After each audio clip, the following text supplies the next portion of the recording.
Evening, my little angel. The song the headmaster wrote for Tome's school was so much simple, wasn't it? Only the school name is sung over again, but it also proved that the headmaster had put all his heart into giving the school that name. And why it was so simple that it was easy to make us laugh, it also stayed in our minds. What is real, straightforward things thought to be easy to forget, in fact, makes us remember easier and longer. As a proof, almost a whole week has passed, and I still hear you occasionally sing Tomoe, Tomoe, Tomoe with excitement and then laugh to yourself afterwards. So, was it the headmaster's song successful that way? In today's chapter, we will learn one more good thing from the headmaster, which made Totto-chan, who used to like him so much, now like him even more. Put it on back. Totto-chan had never labored so hard in her life. What a day that was when she dropped her favorite purse down the toilet. It had no money in it, but Totto-chan loved the purse so much that she even took it into the toilet with her. It was a truly beautiful purse made of red, yellow, and green checked taffeta. It was square and flat, with a silver scarred area rather like a brooch over the triangular flap of the fastening. Now, Totto-chan had a curious habit. Ever since she was small, whenever she went to the toilet, she made it a point to peer down the hole after she had finished. Consequently, even before elementary school, she had already lost several hats, including a straw one and a white lace one. Toilets in those days had a flush system, only a sort of a cesspool underneath, so the heads were usually left floating there.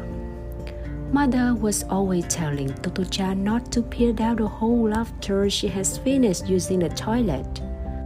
That day, when Totto-chan went to the toilet before the school started, she forgot Mother's warning, and before she knew it, she found herself peering down the hole. She must have loosened her hold on the purse at the moment, for it slipped out of her hand and dropped down the spot with a splash. Totto-chan wanted to let out a cry as it disappeared into the darkness below, but she refused to shed her tears or give up the purse as lost. She went to the janitor's shed and got a large, long-handled wooden ladder used for watering the garden. The handle was almost twice as long as she was, but that did not deter her in the least. She went around with it to the back of the school and tried to find the opening through which the cesspool was emptied.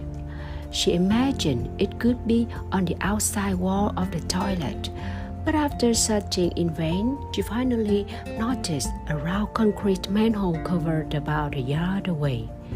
Lifting it off with difficulty, Totto-chan discovered an opening that was undoubtedly the one she was looking for. She put her head inside. "Why, it's as big as the pointed kuhan basu!" she exclaimed. Then she began her task. She started ladling down the contents of the cesspool. At first, she tried the area in which she had dropped the purse, but the tank was deep and dark and quite extensive, since it served 3 separate toilets. Moreover, she was in danger of falling in herself. She put her head in too far, so she decided just to keep on ladling and hoping for the best, emptying her ladder onto the ground around the hole. She inspected each ladderful, of course, to see if it contained the purse. She hadn't thought it would take her long to find it, but there was no sign of the bag. Where could it be? The bell rang at the beginning of the class. What should I do? She wondered. But having gone so far, she decided to continue. She laddered with renewed vigor. There was quite a pile of the crowd when the headmaster happened to pass by. What are you doing? He asked Totto-chan.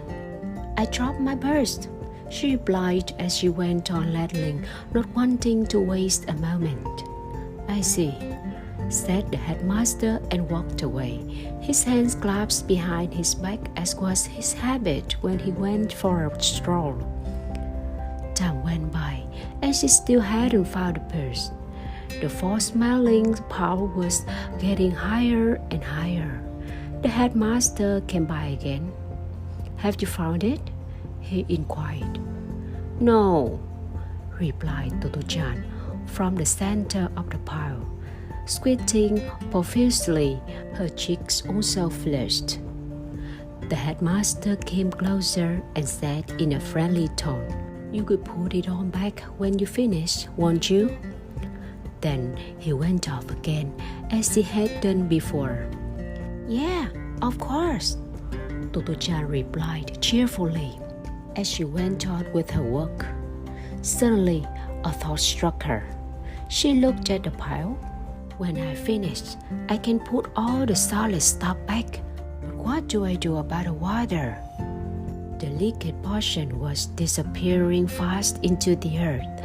Totto-chan stopped working and tried to figure out how to get that part back into the tank too, since she had promised the headmaster to put it on back. Then she finally decided the thing to do was to put in some of the wet earth. The pile was a real mountain by now, and the tank was almost empty, but there was still no sign of the purse. Maybe it had stuck to the rim or the bottom of the tank. But Totto-chan didn't care more. She was satisfied she had done all she could. Totto-chan's satisfaction was undoubtedly due in part to the self-respect the headmaster made her feel by not scolding her and trusting her. But that was too complicated for Totto-chan to realize then. Most adults, on discovering Totto-chan in such a situation, could have reacted in exclaiming, What on earth are you doing? Or, Stop that, it's dangerous. Or alternatively, offering to help. Imagine just saying, You will put it on back when you finish, won't you?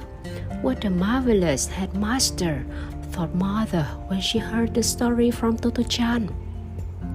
After the incident, Totto-chan never peered down the hole anymore after using the toilet, and she felt the headmaster was someone she could trust completely, and she liked him more and more than ever.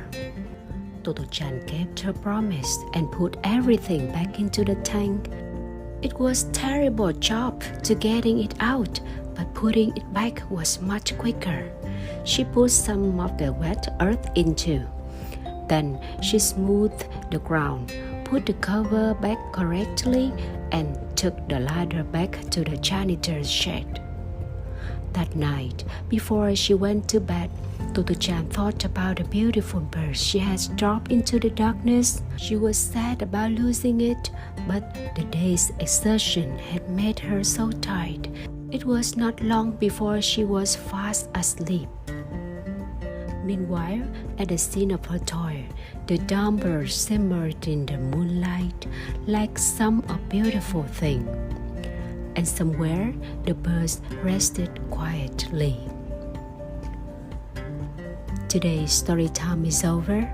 I wish my angel to fall asleep as quickly and comfortably as Totto-chan after a day of hard work. See you again at the next story time.